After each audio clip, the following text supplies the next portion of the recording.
Welcome to the Katie's Garden Guide to Pruning Perennials. I'm not Katie. There are so many different salvias and we stock as many as we can at Katie's Garden.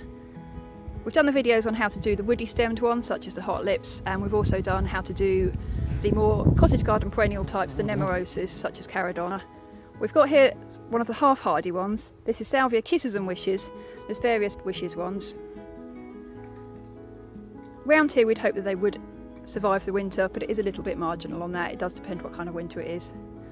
And we have here, that's virtually all gone now. That's the only two bits there with colour, and all of those are finished now. So I think that's time to give that a tidy up. And what you're doing is you're roughly cutting back by half. But you're always going above a leaf join. I'll take that down there. And that one could come out there. Sometimes a little tricky to tell.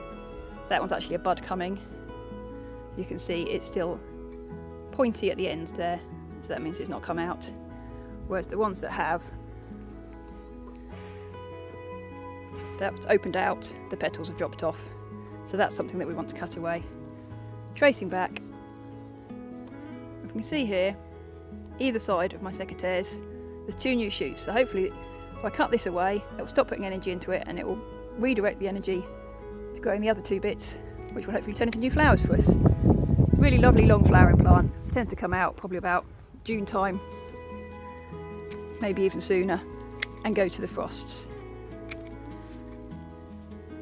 If you've got well-drained soil, it will definitely fare a lot better than if you had a heavier soil. So if it's sandy and free draining like we have here in Newborn, and it can help if it's somewhere a bit sheltered as well, in walled gardens and such. It's not something you have to do regularly. Every few weeks just come out and give it that tidy up.